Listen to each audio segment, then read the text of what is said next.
और संपूर्ण बाइबल जो है कि परमेश्वर का प्रकाशन है। और इसके विषय में कुछ वचनों को हम लोग देखेंगे कि क्या सचमुच में परमेश्वर का वचन है और परमेश्वर के प्रेरणा के द्वारा रचा गया है, लिखा गया है। दूसरा तीमुथियुस को फिर से पढ़ लेंगे हम लोग एक बार फिर से।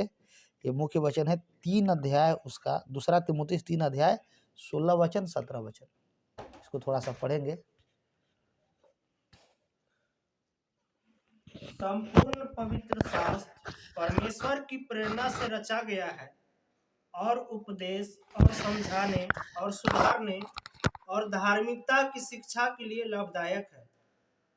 तो इस वचन से मेरे प्यारे भाई बहन साफ पता चलता है कि संपूर्ण पवित्र शास्त्र जो है कि परमेश्वर की प्रेरणा से रचा गया है, किसी मनुष्य के मन से, मनुष्य की इच्छा से नहीं लिखा गया है। और दूसरा पतरस 1 अध्याय उसका 21 वचन को फिर से पढ़ेंगे और हम लोग देखेंगे क्या कहता है वचन। क्योंकि कोई भी भविष्यवाणी मनुष्य की इच्छा से कभी नहीं हुई, पर भक्त जन पवित्र आत्मा के द्वारा उभारे जाकर परमेश्वर की ओर से बोलते थे। हाँ, बाइबल का जो वचन है, कोई भी एक सिंगल वचन भी जो है कि अपने से नहीं लिखा गया है, और भक्त जन जो है कि पवित्र आत्मा से भर करके वो बोले हैं, वही बाइबल में लिखा हुआ वचन है। और एक वचन और पढ़ेंगे हम लोग, यूहन्ना रचित सुसमाचार 14 अध्याय उसका 26 वचन को।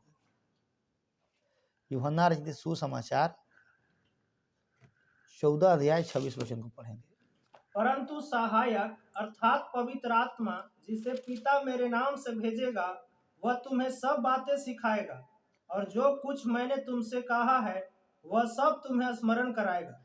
हाँ, पवित्र आत्मा ही जो है कि पवित्र आत्मा के प्रेरणा से रचा गया है पवित्र शास्त्र। पवित्र आत्मा जो है कि ज्ञान सिखाता है, बातें करता है।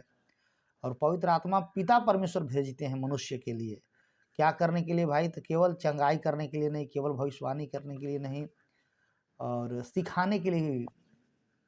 सब बातें सिखाएगा पवित्र आत्मा, और सब बातों को याद भी दिलाएगा। कहीं ये बातें जो है किसे क्या हमको करना है, क्या नहीं करना है। तो ऐसा जो है कि से लिखा हुआ है गलातियों की पत्री 1 अध्याय उसका 11 वचन। कुरिन्थियों, दूसरा कुरिन्थियों के बाद गलातियों है। हे भाइयों, मैं तुम्हें बताए देता हूँ कि जो सुसमाचार मैंने सुनाया है वह मनुष्य का नहीं। हाँ, जो समाचार, सुसमाचार हमने तुमको सुनाया है वो मनुष्य का सुसमाचार नहीं है, परमेश्वर का सुसमाचार है। हालेलुया, तो प्रभु की महिमा हो। और भी जो है कि से तो ये सारी वचनों से ये पता चलता है कि पवित्र शास्त्र का जो लेख है, वचन जो है, भक्त जन पवित्र आत्मा के द्वारा उभारे जा करके बोले हैं। संपूर्ण पवित्र शास्त्र, पूरा बाइबल परमेश्वर की प्रेरणा से रचा गया है। फिर देख रहे हैं कि से पौलुस भी बोल रहा है कि जो सुसमाचार हम तुमको सुनाए हैं वो सुसमाचार मनुष्य का सुसमाचार नहीं है, परमेश्वर का सुसमाचार है। और यहाँ पे पतरस बोल रहे हैं गलातियों की किताब में, यूहन्ना में बोल रहा है कि नहीं नहीं नहीं नहीं, ये जो है कि जब पवित्र आत्मा जब आता है तो सारी बातों को सिखाता है और सारी बातों को बताता है। तो ये सारे वचन से पता चलता है कि बाइबल का वचन जो है मनुष्य के द्वारा रचित नहीं है, और इसमें सारे मनुष्यों का जवाब मिलेगा मेरे प्यारे भाई बहन। दूसरा पतरस 3 अध्याय उसका 15 वचन और 16 वचन को थोड़ा सा पढ़ेंगे। और हमारे प्रभु के धीरज को उधार समझो, जैसा हमारे प्रिय भाई पौलुस ने भी उस ज्ञान के अनुसार जो उसे मिला तुम्हें लिखा है।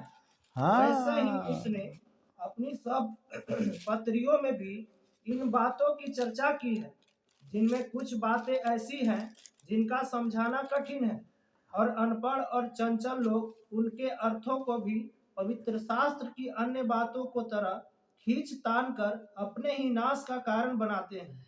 देखिए यहाँ पे जो है कि साफ साफ हम लोग देखते हैं कि पवित्र शास्त्र के वचन को अनपढ़ लोग और साधारण लोग खींच तान करके अपने ही नाश का कारण बना लेता है। तो ये बड़ी सुंदर वचन है, मैं एक बार फिर से और पढ़ना चाहूँगा।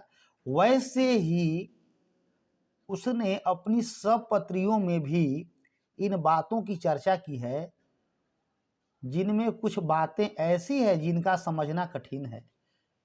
कुछ कुछ बात तो ऐसा पौलुस बोल दिया है पवित्र आत्मा से भर के जिसको समझना कठिन है, और अनपढ़ और चंचल लोग उसके अर्थ को भी पवित्र शास्त्र के अन्य बातों की तरह खींच तान कर अपने ही नाश का कारण बना लेते हैं। इसलिए हे प्रियो, तुम लोग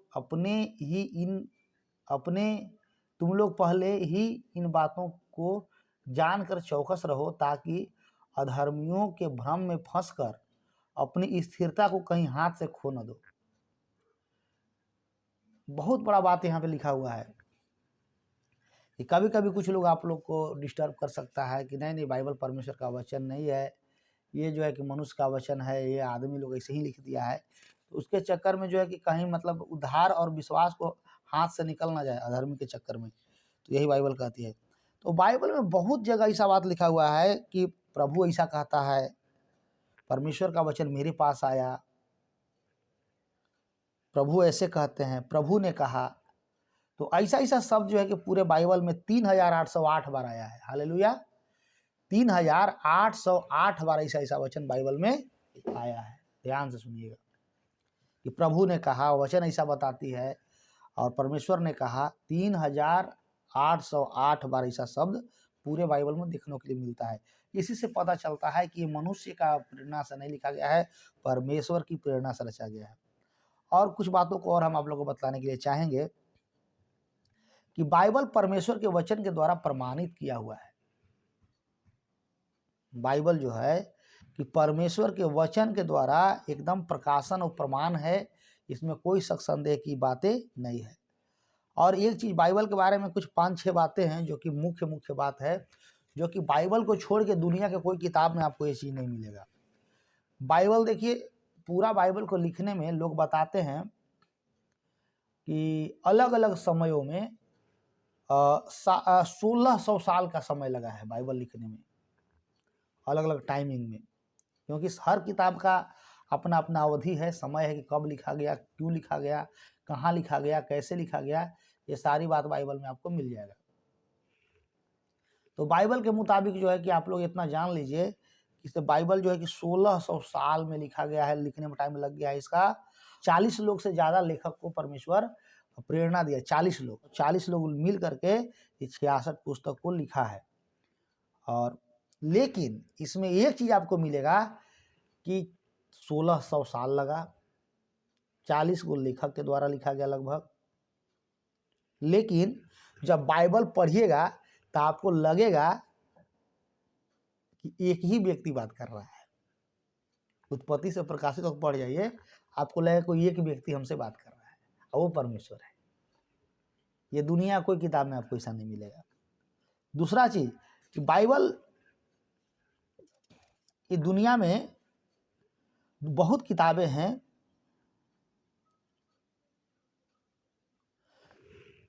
वो अगर हिंदू धर्म की किताब पढ़िएगा तो हिंदुओं की बातें करती है, मुसलमान की किताब पढ़िएगा मुसलमानों की बात करती है, लेकिन अगर बाइबल की बात कीजिएगा तो पूरे मानव जाति की बात करती है। ये सबसे खास बात बाइबल में, एक और खास बात देखने के लिए आपको मिलेगा। अब ये सब जाति, सब लोग, सब कुल के मतलब कि हित की बातें करता है। बाइबल ऐसा किताब है कि कोई भी रीति रिवाज, कोई भी भाषा, कोई भी देश के लोग इसको अस्वीकार नहीं कर सकता है, किसी के लिए भी अटपटा किताब नहीं है। तो इससे भी पता चलता है कि परमेश्वर के लिए, पूरे संसार के लिए किताब है। मत्ती रचित सुसमाचार 4:4 पढ़िए, मत्ती रचित सुसमाचार 4:4 पढ़िए, उसमें और एक गंभीर बात को आप लोग देख पाइएगा कि क्या परमेश्वर का वचन कहता है। मत्ती रचित सुसमाचार 4 अध्याय 4 वचन, नया नियम में पढ़ेंगे। यीशु ने उत्तर दिया, हाँ, लिखा है, मनुष्य केवल रोटी ही से नहीं परंतु हर एक वचन से जो परमेश्वर के मुख से निकला है जीवित रहेगा। इसका भी भेद बड़ा है कि परमेश्वर के मुख से निकला हुआ बात जो है कि मनुष्यों को जीवन देता है, मृत्यु नहीं देता है, जीवन देता है, और इंसान उसी से जिंदगी पाता है, अनंत जीवन भी पाता है, और उसके द्वारा चंगाई भी पाता है, छुटकारा भी पाता है, शांति भी पाता है, बहुत सारी बात पाता है। अभी और कुछ बातों को हम क्लियर करेंगे। तो बाइबल जो है कि ऐसा किताब है कि हर एक जाति, हर एक कुल, हर एक भाषा, हर एक राष्ट्र, हर एक पृथ्वी पर के एक एक मनुष्य के लिए जीवन की बातें करता है बाइबल। बाइबल दुनिया के जितना किताब आप देख रहे हैं वर्ल्ड में, जितना किताब है, सब किताब में सबसे सर्वश्रेष्ठ किताब बाइबल है, सबसे लोकप्रिय किताब बाइबल है, सबसे ज़्यादा बिकने वाला किताब बाइबल है, सबसे ज़्यादा भाषा में छपा हुआ किताब बाइबल है, और सबसे ज़्यादा पढ़ा जाने वाला किताब बाइबल है, सबसे ज़्यादा मनुष्य के बारे में ज्ञान को, बुद्धि को खोलने वाला किताब बाइबल है। हालेलुया। कितना इसके बारे में बताएं, बहुत श्रेष्ठ किताब है। पूरे वर्ल्ड में सबसे ज़्यादा किताब आज भी बिकता है इससे ज़्यादा कोई किताब नहीं बिकता है, और इससे ज़्यादा कोई छपता भी नहीं है। अब इससे ज़्यादा कोई भाषा में भी नहीं है। लोग बताते हैं कि लगभग दुनिया में 5000 से ज़्यादा बाइबल जो है कि भाषा में छप चुका है। यहाँ तक गिला मतलब पलमुआ में भी छाप दिया के लोग परमेश्वर कहलथिन गलथिन अलथिन, वो किताब दिए थे ना आपको, ओकरों में छाप दिए। तो बाइबल ऐसा किताब है कि दुनिया के हर एक भाषा में तो नहीं, लेकिन बहुत सारी भाषाओं में आपको मिल जाएगा, भोजपुरिया में भी मिलेगा।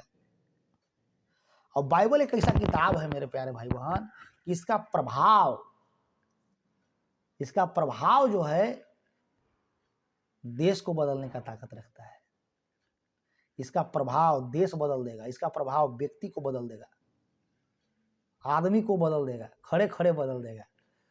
जो काम आपका गार्जियन नहीं कर पाएगा पीटते पीटते सुधारने के लिए, बाइबल आपको पढ़ जाइए, सुधर जाइएगा जो ज्ञान आपको स्कूल कॉलेज में नहीं मिलेगा, ज्ञान बाइबल में मिल जाएगा आपको। तो बाइबल जो है ये दुनिया के हर एक व्यक्ति के ऊपर प्रभाव डालता है, हर एक देश के ऊपर प्रभाव डालता है। जो इसको पालन करता है उस प्रभाव उसके ऊपर हो जाता है। बाइबल का प्रभावित किताब है, हथियार से भी ज़्यादा तेज काम करता है, सोटी से भी ज़्यादा काम तेज करता है, सुधार देता है आदमी। निकल रहा है कि सुधारने, सिखाने, समझाने के लिए, धर्म की शिक्षा के लिए लाभदायक है। तो ये किताब का बहुत बड़ा प्रभाव है, इस बात को आपको समझना है। अब इसका जो है कि लोग जो है कि इसे बड़ी इसके ऊपर जो है कि इसे शोध किया है लोग कि सचमुच में परमेश्वर का वचन है कि नहीं है। और जितना लोग शोध किया सब यही बोला कि नहीं, ये परमेश्वर का ही वचन है। बहुत ज्ञानी वैज्ञानिक लोग लग गया इसके पीछे। और बाइबल का जो भविष्यवाणी है, जो पुराने नियम में किया गया था, सारा भविष्यवाणी नया नियम में पूरा होता है और हुआ है। उदाहरण के लिए देख लीजिए, यीशु मसीह के जन्म के संबंधित कुछ बातें हैं, उसको यशायाह की किताब में मिलेगा, 7वां अध्याय उसका 14 वचन में मिलेगा। यशायाह 7वां अध्याय 14 वचन। देखिए कितना सुंदर इसमें बातें पुराना नियम में लिखा हुआ है। यशायाह की किताब जो है यीशु मसीह के जन्म से लगभग 750 साल पहले लिखा गया है, और देखिए ये पूरा होता है कहाँ, नया नियम में। पुराने नियम में लिखा गया था, पढ़िए। इस कारण प्रभु आप ही तुमको एक चिन्ह देगा, सुनो, एक कुंवारी गर्भवती होगी और पुत्र जनेगी, और उसका नाम इमानुएल रखेगी। हाँ, और जब तक वह बुरे की त्याग और भले को ग्रहण करना ना जाने, तब तक वह मक्खन और मधु खाएगा। देखिए यीशु मसीह के जन्म की कुंवारी गर्भवती होगी। यीशु मसीह का माता क्या था, कुंवारी था, गर्भवती हुआ, पुत्र जना, उसका नाम क्या लिखल है, इमानुएल। क्या बात है। तो इस टाइप के हम लोग पढ़ते हैं 14 में, और इसके विषय में बहुत सारी बातें लिखी हुई है। एक किताब और पढ़ लीजिए, 5:9, मीका 5 अध्याय उसका 2 वचन। छोटे नबियों की पुस्तक में है मीका। योना के बाद मीका है, उसका 5 अध्याय उसका 2 वचन। जोर से पढ़ेंगे, पेज नंबर 1081। हाँ।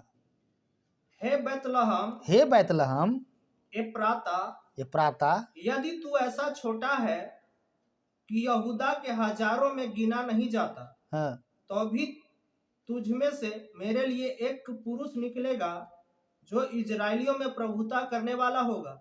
हाँ, और उसका निकलना प्राचीन काल से वरन अनादि काल से होता आया है। हाँ। देखिए यहाँ पे, तो यहाँ पे इजराइल के बारे में लिखा गया है, बैतलहम के बारे में लिखा गया है। यीशु मसीह का जन्म बैतलहम गांव में हुआ था।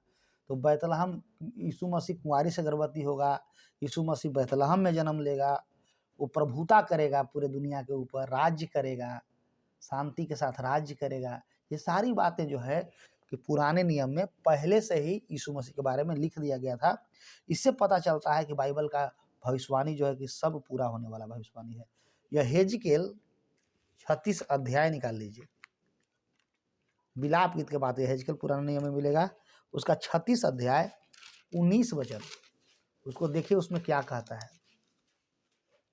36 अध्याय 19 वचन, पेज नंबर 1012, 36 के 19। मैंने उन्हें जाति जाति में तितर बितर किया और वे देश देश में बिखर गए। उनके चाल चलन और कामों के अनुसार मैंने उनको दंड दिया। देखिए एक बार इजरायली जाति जो है उसको परमेश्वर पूरे दुनिया में फैला दिया था, पूरे दुनिया में, और दंड दिया था परमेश्वर इजरायली जाति को, तो उसका कर्म बिगड़ गया था। उसी के बारे में यहाँ पर भविष्यवाणी लिखा हुआ है। और ऐसा ऐसा बहुत सारा सबूत है जो कि नया नियम में, पुराना नियम में लिखा गया है वचन में, और नया नियम में सारा वचन पूरा हुआ है। दूसरा इतिहास 7 के 19 पढ़ेंगे थोड़ा, दूसरा इतिहास 7 के 19। ये सारी बातों मैं इसीलिए बता रहा हूँ ताकि आप वचन के ऊपर भरोसा कर सकें कि ये परमेश्वर का, सही में परमेश्वर का वचन है।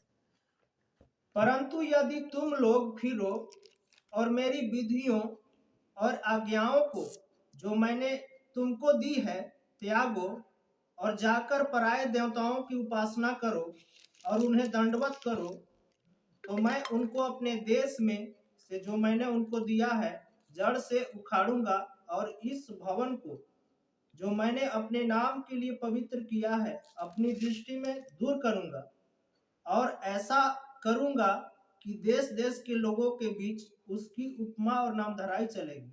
बस छोड़ दीजिए, यहाँ पे लिखा हुआ है यदि तू अपने पिता दाऊद, कितना पढ़ रहे हैं हम लोग, दूसरा इतिहास 7 के 19। परंतु यदि तुम लोग फिरो और मेरी विधियों और आज्ञाओं को जो मैंने तुम्हें दी है त्यागो और जाकर पराये देवताओं की उपासना करो और उसे दंडवत करो, तो मैं उनको अपने देश में से जो मैंने उसे दिया है जड़ से उखाड़ डालूंगा। इजराइली लोग के लिए लिखा गया है कि अगर कोई भी व्यक्ति मेरा नियम कानून को तोड़ेगा तो हम देना भी जानते हैं तो लेना भी जानते हैं। बड़ा भयंकर बात लिखा हुआ है कि अगर 7 जाति के नाश करके तुमको हम इजराइल देश दिए हैं, मिस्र के राजा को नाश करके और मिस्र के चमत्कार के द्वारा, तो हम तुमको कबाड़ देंगे अगर बदमाशी करेगा तो। और सही में जो है किसी जो लोग बदमाशी करता है वो कबाड़ जाता है, बाइबल में लिखा हुआ है।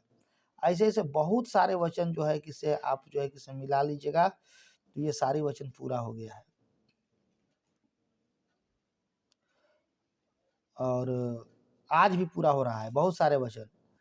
और एक चीज आपको और बताएंगे, हम बताने के लिए चाहेंगे, और मत्ती रचित सुसमाचार 24 अध्याय उसका 4 से 7 वचन तक पढ़ेंगे।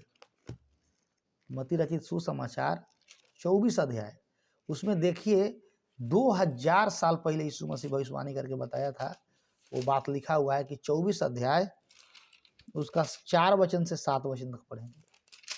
यीशु ने उसको उत्तर दिया, सावधान रहो, कोई तुम्हें न भरमाने पाए, क्योंकि बहुत से ऐसे होंगे जो मेरे नाम से आकर कहेंगे मैं मसीह हूं, और बहुतों को भरमाएंगे।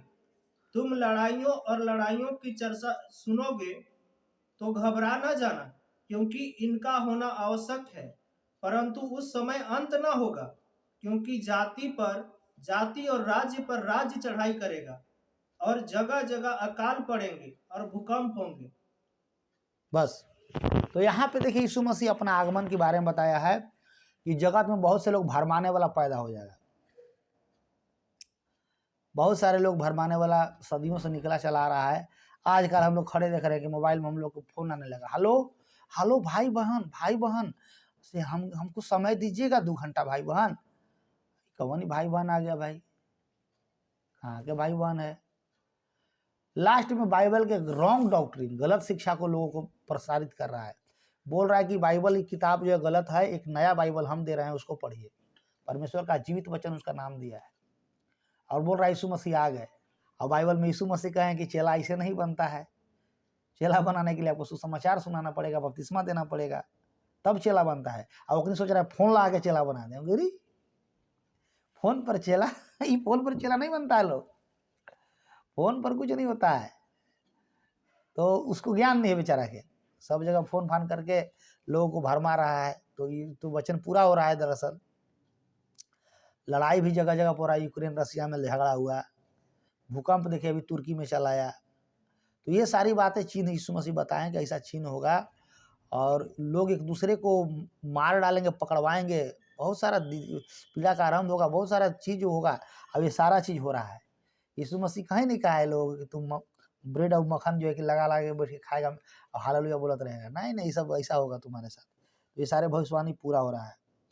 अगर दूसरा तिमुथियुस 3 अध्याय उसका 1 से 5 तक पढ़ेंगे तो उसमें भी कुछ भविष्यवाणियां पूरी हुई है। दूसरा तिमुथियुस 3 अध्याय 1 वचन से 5 वचन। पर यह स्मरण रख हाँ। कि अंतिम दिनों में कठिन समय आएंगे, क्योंकि मनुष्य स्वार्थी, लोभी, डिंगमार, अभिमानी, निंदक, माता पिता की आज्ञा टालने वाले, कृतज्ञ, अपवित्र, दया रहित, क्षमा रहित, दोष लगाने वाले, असंयमी, कठोर, भले के बैरी, विश्वासघाती, ढीठ, घमंडी और परमेश्वर के नहीं वरन सुख विलास ही के चाहने वाले होंगे। बस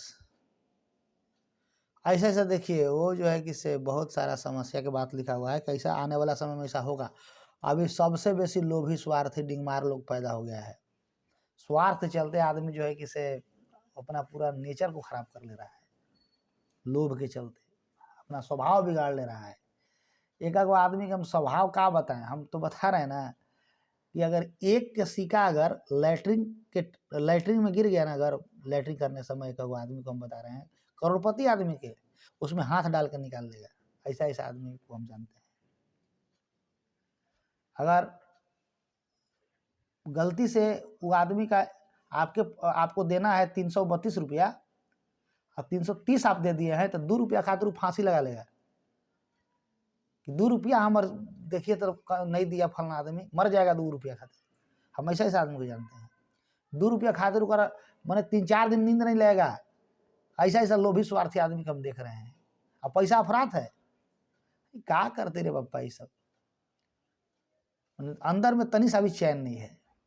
खाली मुंह से बोले हाँ दान करना चाहिए, ऐसे करना चाहिए, वैसे करना चाहिए, लेकिन एकदम जीवन में एकदम स्वार्थ कूट कूट के भरल है। लोभ, स्वार्थ, दया नाम की कोई चीज नहीं है, क्षमा नाम की कोई चीज नहीं है, कठोर है एकदम, विश्वासघाती है, ढीठ है। ये सारी बातें भविष्यवाणी के रूप में लिख दिया गया कि अंतिम दिनों में ऐसा समय आएगा। एक समय था, हम तो ज़्यादा नहीं लेकिन 20 साल 30 साल पहले पीछे जाके देखिए ना, 20 साल पीछे इतना बढ़िया माहौल था गांव घर के कि गांव घर में लोग जो है कि इतना चैन सुकून से रहते थे, क्या बताएं आपको। लोग एक जवानिया होता था, लोगों के अंदर जो है लाज शर्म के नाम की चीज़ था। लोग जो है कि एक दूसरे के कोऑपरेट करते थे, एक दूसरे के साथ रिलेशन कितना अच्छा था गांव में, टोला में, मोहल्ला में। अभी देखिएगा तो सब जगह जो है कि से पूरा एकदम मैंने उलट पुलट हो गया है। पूरा गांव में एक आदमी घर में नहीं मिलेगा आपको, सब लूटे छीने वाला मिलेगा। लेकिन एक गांव में 8-8 आदमी, 10-10 आदमी अच्छा मिल जाता है आपको। हमारे दादा बहुत भक्त तो नहीं थे, यीशु मसीह को नहीं जानते थे, लेकिन मेरे दादा एक रोल मॉडल आदमी थे। वैसा आदमी हमने अपना जीवन में शायद संयोग देखे हैं। बहुत मतलब जेंटलमैन थे, किसी के लूटना न, छीनना न, खाना, मतलब अपना एकदम मैंने समझे कि मेहनती आदमी थे, सब गुण से निपुण थे और किसी को भी डिस्टर्ब जीवन में नहीं किए। बहुत शांत जीवन जीते थे, सादा जिंदगी जीते थे और बहुत ही मतलब शरीफ जिंदगी जीते थे। गलती से हमारा बहन लोग जो है किसी का मसूरी का बार लिया, बोला कि जाओ वहीं रख के आओ, घर में घुसना मत। जहाँ से कबारा था वहीं रखवाया और बोला जिसका कबारा है उससे माफ़ी मांगो जाके कि हमसे गलती हुआ है, हम चोरी किए। ऐसा मेरा दादा था। माय डियर आदमी सब दुनिया में थे 20 साल पहले तक, लेकिन अभी ऐसा लोग नहीं मिलेगा आपको। तो यही चीज़ है कि से अंत के दिनों की सब पहचाने हैं। और आगे चल के अगर हम लोग देखेंगे बहुत सारी बातें हैं। अब बाइबल के विषय में एक और बात बताएंगे कि कभी कभी शक संदेह उठता है कि बाइबल पूर्ण है कि अपूर्ण है, बाइबल सही है कि गलत है। इसके विषय में थोड़ा सा एक वचन आप पढ़ लीजिए, आपको क्लियर हो जाएगा। 19 अध्याय भजन संहिता, 19 अध्याय भजन संहिता 19 अध्याय, नीति वचन से पहले है, अयूब के बाद है। 19 अध्याय उसका 7 वचन को जोर से पढ़े रंजन। यहोवा की व्यवस्था खरी है, वह प्राण को बहाल कर देती है। यहोवा के नियम विश्वास योग्य हैं, साधारण लोगों को बुद्धिमान बना देते हैं। देखिए यहोवा का नियम कैसा है, पूरे बाइबल में सबसे पावरफुल वचन है कि यहोवा का व्यवस्था खरी है, खरी है, वह प्राण को बहाल कर देती है। प्राण को बहाल करने का मतलब क्या होता है जितेंद्र भैया, थोड़ा सा बताइए तो, थोड़ा सा हम नहीं समझ पा रहे हैं। प्राण को बहाल करना, जय मसीह की। जय मसीह। प्राण को बहाल करने का मतलब है कि उसमें जीवन डाल देना है, मिट्टी में या पत्थर में, या मतलब जैसे आदम को लिखा है कि मिट्टी से रचा, उसके नथनों में जीवन का श्वास फूंक दिया, वह जीता प्राणी बन गया। प्राण को बहाल करने का मतलब मृत जो नश्वर है उसमें भी परमेश्वर प्राण डाल सकते हैं। क्या बात, क्या बात, बहुत अच्छा, बहुत अच्छा। तो बहाल कर दिया, प्राण को बहाल कर दिया। और उसके नियम इतना विश्वास योग्य है कि साधारण मनुष्यों को बुद्धिमान बना देता है। और 8 पढ़ लीजिए। यहोवा के उपदेश सिद्ध है, हृदय को आनंदित कर देते हैं। यहोवा की आज्ञा निर्मल है, वह आंखों में ज्योति ले आती है। हाँ। यहोवा का भय पवित्र है, वह अनंत काल तक स्थिर रहता है। यहोवा के नियम सत्य और पूरी रीति से धर्ममय है। और पढ़ो। वे तो सोने से और बहुत कुंदन से भी बढ़कर मनोहर है, वे मधु से और टपकने वाले छत्ते से भी बढ़कर मधुर है। हाँ, पढ़ो। उन्हीं से तेरा दास चिताया जाता है, उनके पालन करने से बड़ा ही प्रतिफल मिलता है। अपनी भूल चूक को कौन समझ सकता है? मेरे गुप्त पापों से तू मुझे पवित्र कर, तू अपने दास को ढिठाई के पापों से भी बचाए रख, वे मुझ पर प्रभुता करने न पाए, तब मैं सिद्ध हो जाऊंगा और बड़े अपराधों से बचा रहूंगा। मेरे मुंह के वचन और मेरे हृदय का ध्यान तेरे सम्मुख ग्रहण योग्य हो। हे यहोवा परमेश्वर, मेरी चट्टान और मेरा उद्धार करने वाले। तो यहाँ पे देखिए कितना सुंदर वचन लिखा हुआ है कि यहोवा का वचन पवित्र है, व्यवस्था खरा है, नियम उसका बहुत ही अच्छा है, वो साधारण लोगों को भी बुद्धिमान बना देता है। तो पहले भी मैं कह चुका हूँ आप लोग को कि परमेश्वर के वचन पर हम शक और संदेह नहीं कर सकते हैं। परमेश्वर के वचन पर हम शक और संदेह नहीं कर सकते हैं, याद रखिएगा, हम नहीं कर सकते हैं, क्योंकि उसका नियम इतना शानदार है। अब ध्यान दीजिए, कुछ बातों को बताएंगे एक वचन पढ़ने के बाद। याकूब की पत्री 1:25 पढ़िए, तो उसमें भी कुछ वचन के विषय में लिखा हुआ है। याकूब की पत्री 1:25, इब्रानियों के बाद है याकूब। और जो व्यक्ति स्वतंत्रता की सिद्ध व्यवस्था पर ध्यान करता रहता है, वह अपने काम में इसलिए आशीष पाएगा कि सुनकर भूलता नहीं और वैसा ही काम करता है। देखिए अभी देखिए, वचन को सुन करके पालन करने वाले को आशीष मिलता है। आप मने मने क्या सोच रहे हैं, इसके लिए कोई हम उपाय हमारे पास नहीं है भैया, हम कुछ नहीं कर सकते हैं। हम जो है कि मने मने सोच लेंगे कि परमेश्वर हमरा आशीष दे दिए, ना ही होता है, ये सब चल भी नहीं करता है, ये सब कहानी। यहाँ पे सिस्टम साफ बताता है भजन संहिता 19 अध्याय में कि उसका व्यवस्था खरी है। आप उस व्यवस्था को मानवे नहीं कीजिएगा तो उत्तर कहाँ से मिलेगा, जवाब कहाँ से मिलेगा? आप जा कर कितना बड़ा क्लास कर लिए हैं कि से हम इजराइल से खेती के क्लास करके आए हैं, अब घरे आके खेती करबे नहीं कीजिएगा तो कहाँ से फल मिल जाएगा भाई। आप सुन लिए हैं कि पढ़ाई करने के नौकरी मिल जाता है, पढ़ाई करने से बढ़िया पढ़ाई कर लिए हैं और एक भी फॉर्म नहीं भर रहे हैं, एक भी अप्लाई नहीं कर रहे हैं, तो कहाँ से नौकरी लग जाएगा। तो उसी तरीका से लिखा है कि यहोवा की व्यवस्था खरी है, वो प्राण को बहाल कर देती है, उसके नियम विश्वास योग्य है, साधारण लोगों को बुद्धिमान बना देता है। तो उसके वचन को पढ़ने वाला, पढ़ करके मानने वाला ना बुद्धिमान बनेगा। न तो मेरे गांव में तो एक वैसे विद्वान थे, मेरे पिताजी खुद, दुआऊ आदमी, उसका नाम नहीं धरेंगे हम, इतना पढ़ा लिखा आदमी, उस जमाने के एकदम नामी गिनामी पढ़े लिखे वाला, लेकिन एक भी सिस्टम को माना नहीं। दारू पीने में माहिर, दारू पीने सीख गया और दारू पी के अंग्रेजी बोल रहा है। हम कि बोलते रहो, कुछ नहीं फल मिला। बढ़िया बढ़िया नौकरी के पोस्ट पर सब जाता है, बढ़िया बढ़िया आदमी बन जाता है। उससे कम पढ़ा लिखा आदमी जो है कि बढ़िया बढ़िया पोस्ट पे जीवन बिताया, अच्छा कमाया धमाया, लेकिन अच्छे अच्छे लोग जो है कि बुद्धि तो था, ज्ञान तो था, लेकिन इस्तेमाल नहीं किया, दारू पीने में बर्बाद हो गया। तो उसी तरीके से कुछ विश्वासी भाई बहन लोग हैं, वचन को सुनेगा लेकिन मानेगा नहीं। ना ही का करिए, चार आदमी का करिए, गाँव लगा कहते थे से हाँ हाँ तो थोड़ा थोड़ा मानी थी, तैसे करे थी, वो सब चलबे नहीं करेगा, चलबे नहीं करेगा भैया। यहोवा के उपदेश सिद्ध है, हृदय को आनंदित कर देता है। तो यहोवा का उपदेश सिद्ध है तो उसको पढ़िएगा तब ना, हृदय में जाएगा तब ना आनंदित करेगा। यहोवा के आज्ञा निर्मल है, वो आंखों को में ज्योति ला देता है। आज्ञा को मानिएगा तब ना ज्योति आएगा। यहोवा का भय पवित्र है, उसका भय मानिएगा तब ना अनंत काल तक स्थिर रहिएगा। यहोवा का नियम सत्य है, पूरी रीति से निर्भय धर्ममय है, सोना से भी और अधिक कुंदन से भी बढ़कर मनोहर है। सोना से छटक टपकने वाले छता से मधु टपकता है ना, उससे भी मधुर और मीठा है। तो सब तो सही है, उसी से तेरा दास चिताया जाता है और उनके पालन करने से बड़ा प्रतिफल मिलता है। हालेलुया। 11 वचन कहता है भजन संहिता का 9:19 के, उसको पालन करने से प्रतिफल मिलता है, जानने से नहीं, सुनने से नहीं, पालन करने से। लागत है कि परमेश्वर नकथीन, परमेश्वर मेरा सुनत नकथीन।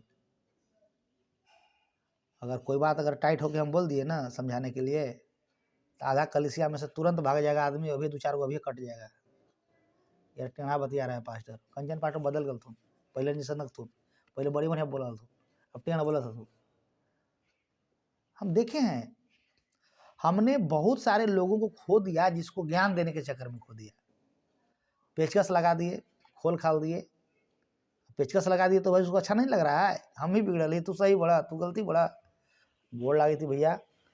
ज़्यादा कसना हम पसंद नहीं करते हैं, इंसान के लिए इशारा काफ़ी होता है। और हमने अपनी ज़िंदगी में देखा बहुत लोगों को खो दिए, मैं बढ़िया बढ़िया लोगों को समझावे के चक्कर में, सिखावे के चक्कर में, डर लगता है सिखाने में।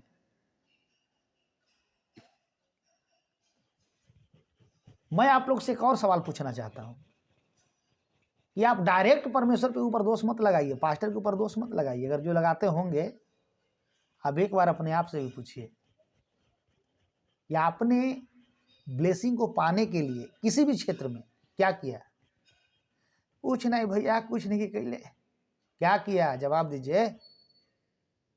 नहीं सोचे थी करेला तो प्रभु भी सोच रहा है।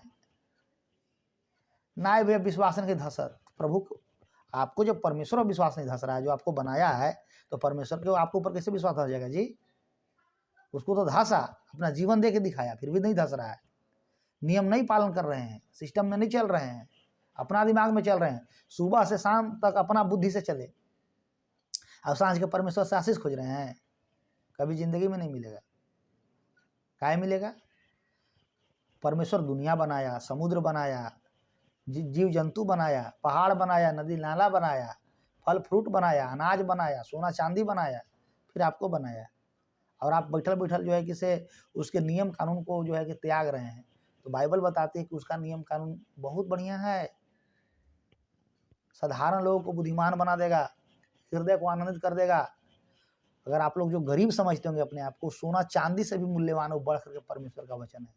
अब बोले परमेश्वर का वचन हम क्या करें भैया। परमेश्वर का वचन चाबी है, हर एक ताला को खोल देगा। हालेलुया। परमेश्वर का वचन जवाब है आपके सवालों का। हो सकता है कि मनुष्य आपको उल्टा पलटा जवाब दे, उल्टा पलटा बात करे, उल्टा पलटा ठगे लूटे, लेकिन परमेश्वर का वचन कभी आपके ज़िंदगी को उल्टा पलटा शिक्षा नहीं देगा, सही शिक्षा देगा। आप पूरे बाइबल में कहीं भी नहीं देख सकते हैं कि परमेश्वर के वचन को पालन करने वाला व्यक्ति को धोखा हुआ है। नहीं धस रहा है विश्वास, नहीं धस रहे, हम क्या कर सकते हैं। बाइबल कहती है कि जो कोई उस पर विश्वास करे वह नष्ट नहीं होगा परंतु अनंत जीवन पाएगा। विश्वास में छेद है, विश्वास में कसर है।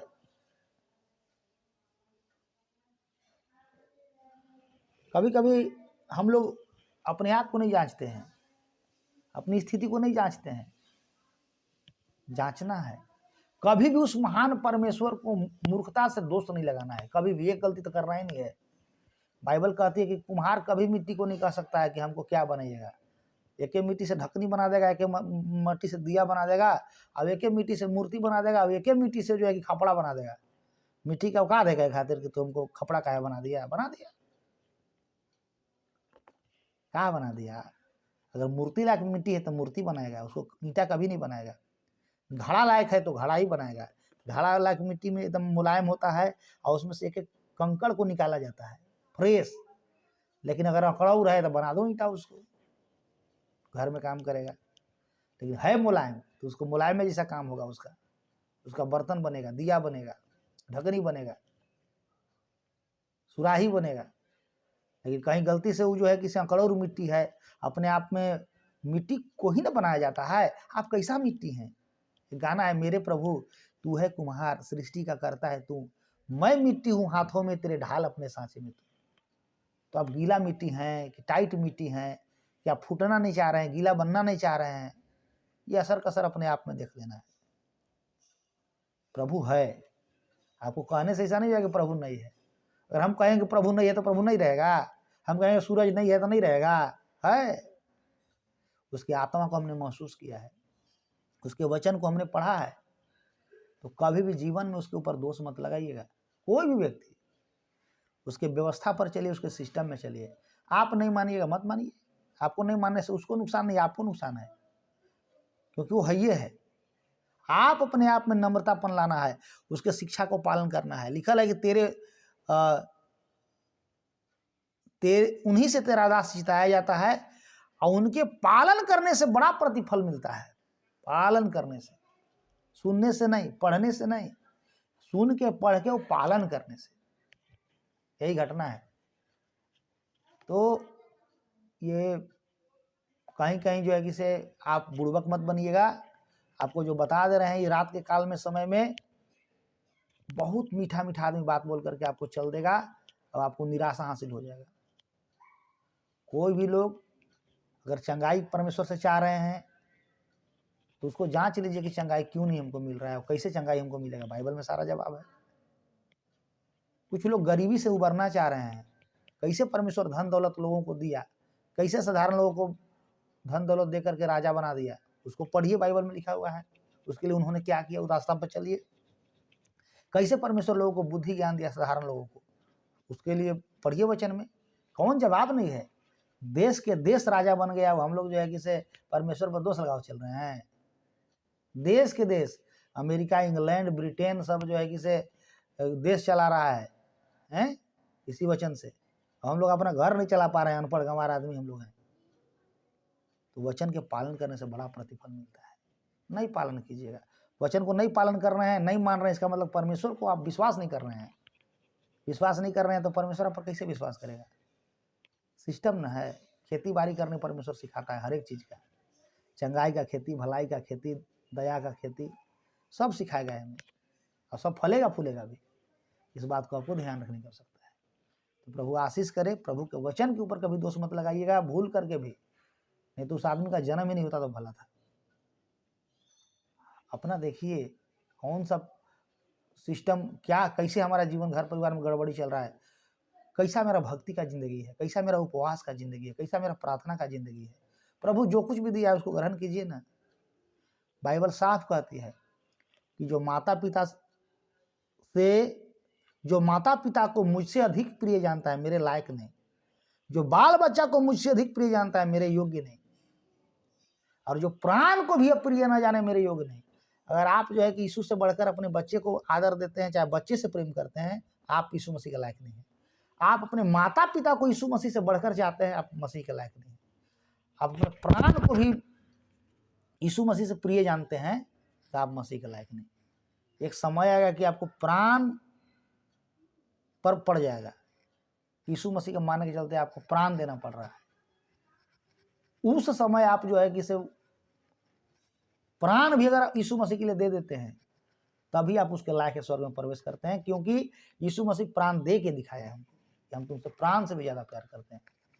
तो यही यीशु मसीह बोला था कि हम इतना प्रेम किए दुनिया का मालिक होकर के, अगर लोग हमसे प्रेम नहीं करेगा मेरे लायक है ये नहीं, वो शैतान के आदमी है, स्वार्थ में मेरे पीछे चल रहा है, उद्धार के लिए मेरे पीछे नहीं चल रहा है, मेरे दर्द को समझने के लिए मेरे पीछे नहीं चल रहा है, मेरे सेवकाई के लिए मेरे पीछे नहीं चल रहा है, अपना स्वार्थ मेरे पीछे चल रहा है। और स्वार्थीपन पाप है। हम प्रभु की महिमा के लिए पीछे चल रहे हैं। वो राजाओं के राजा हमें कहाँ रखेगा, क्या देगा, कैसे करेगा, मेरे बच्चा के साथ क्या करेगा, मेरे पत्नी के साथ क्या करेगा, मेरा पति के साथ क्या करेगा, मेरे माता पिता के साथ क्या करेगा, वो जानता है। और हमको पता है कि वो जो भी करेगा भला करेगा। बस इतना ही हमको जानकारी है, इससे कोई ज़्यादा जानकारी नहीं है, क्योंकि उसका वचन में कभी धोखा नहीं होता है। तो प्रभु इस वचन के द्वारा आपको आशीष करे। जय मसीह की। परमेश्वर के दास के द्वारा टीचिंग्स को सुनने के लिए, अनाउंसमेंट्स और अपडेट्स को जानने के लिए आप हमारे YouTube चैनल को सब्सक्राइब करें और साथ में बेल आइकन को दबाएं, ताकि जब भी कोई नई अपडेट हो तो आप सबसे पहले जान सकें।